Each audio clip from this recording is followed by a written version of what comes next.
வணக்கம்.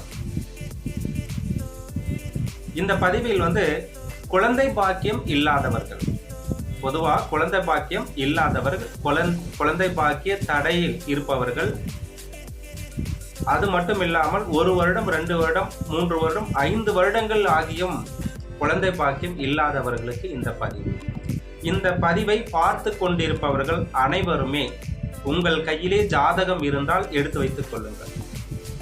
சரிங்களா? இது ஜோதிடர்களாகட்டும், இந்த வீடியோவை பார்த்து கொண்டிருக்கும் அத்தனை பொதுமக்களுக்கும், ஆன்மீக அமைப்பாளர்களுக்கும் இந்த ஒரு முக்கியமான பதிவு. இந்த பதிவில் பார்த்தீங்கன்னா குழந்தை பாக்கியம் அப்படின்னு சொன்னா 1, 5, 9 இந்த 3 பாவம் தான் குழந்தை பாக்கியத்துக்கு மிக முக்கியமான பாவம். இந்த 3 பாவத்திலே அசுப கிரகம் என்று சொல்லக்கூடிய ராகு, சனி,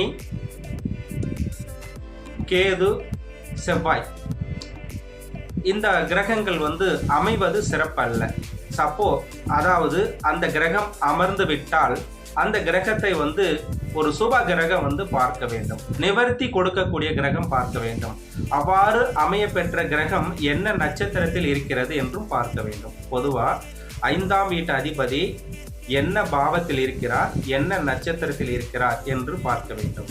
9ஆம் வீட்டு அதிபதி என்ன நட்சத்திரத்தில் இருக்கிறார், எந்த பாவத்தில் இருக்கிறார் என்றும் பார்க்க வேண்டும். லக்ன அதிபதி எந்த பாவத்தில் இருக்கிறார், என்ன நட்சத்திரம் வாங்கியிருக்கிறார், இது எல்லாமே நாம ஒரு எடுத்து எழுதி வைத்துக் கொள்ள வேண்டும். அடுத்ததான் ஜாதக கட்டத்திலே எந்த கிரகம் வலுவாய் இருக்கிறது, எந்த கிரகம் வலு குன்றி இருக்கிறது என்று பார்க்க வேண்டும். இது மட்டுமே போதாது. அடுத்தது இந்த பாவத்தை என்னென்ன கிரகங்கள் பார்க்கிறது, அது சுப கிரகமா அசுப கிரகமா என்றும் பார்க்க வேண்டும். இவ்வாறெல்லாம் பார்த்துவிட்டு அது குழந்தை பாக்கியத்தை தடைப்படுத்துமா இல்லையா என்று தான் சொல்ல வேண்டும். பொதுவாக 5ஆம் பாவத்திலே ராகு அமர்ந்து விட்டால் அது குழந்தை பாக்கியம் இல்லை என்று சொல்வது மிக மிக தவறாகும். சரி, இப்ப 5ஆம் வீட்டு அதிபதி இந்த பதிவு பாருங்க. எந்த ஒரு ஜோதிட நூல்களிலும் இல்லாத ஒரு விஷயம், எந்த ஜோதிடர்களும் சொல்லப்படாத ஒரு விஷயம். நான் இந்த ஜோதிட ஃபீல்டுக்கு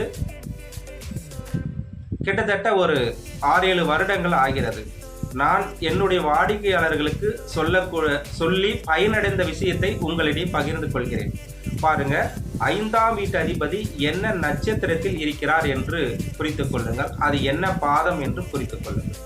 9ஆம் வீட்டு அதிபதி என்ன நட்சத்திரத்தில் இருக்கிறார், என்ன பாதத்தில் இருக்கிறார் என்று குறித்துக் கொள்ளுங்கள். குரு பகவான்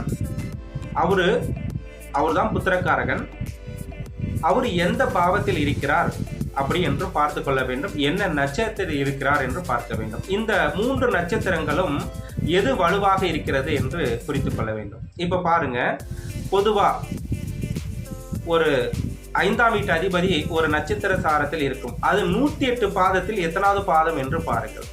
இப்ப இவர்களுடைய குல தெய்வம், இஷ்ட தெய்வம், அதுல எந்த கிரகம் ஜாதக ரீதியா வலுவா இருக்கிற அந்த தெய்வத்தை வழிபாடு செய்வது. இப்ப பாருங்க, ஒரு கிரகம் எந்த பாவத்தை ஆட்கொள்கிறதோ அந்த பாவத்தை வலு பெற வேண்டும். இப்ப உதாரணமாக உத்தர நட்சத்திரத்தில் 5ஆம் வீட்டு அதிபதி உத்தர நட்சத்திரத்தில் இருக்கிறார். அந்த உத்தர நட்சத்திரம் எத்தனாவது பாவம் என்று பாருங்கள். இப்ப காலபுருஷ தத்துவத்தைப்படி 5ஆம் வீட்டு அதிபதி அந்த நட்சத்திரம், அதே மாதிரி அந்த உத்தர நட்சத்திரம் எத்தனாவது நட்சத்திரம் என்றால் 12வது நட்சத்திரம்.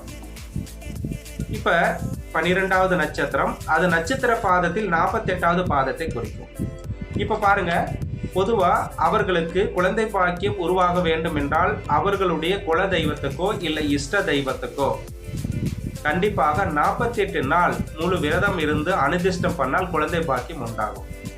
இல்லை 12 வாரங்கள் அந்த குலதெய்வத்துக்கு வழிபாடு செய்து தீபம் ஏற்றி வழிபாடு செய்தால் குழந்தை பாக்கியம் உண்டாகும். இவ்வாறு ஒவ்வொரு நட்சத்திரத்துக்கும் அந்த கிரகம் வாங்கக்கூடிய சாரத்தை அமைப்பை வைத்து நாம் குழந்தை பாக்கியத்தை பெற முடியும்.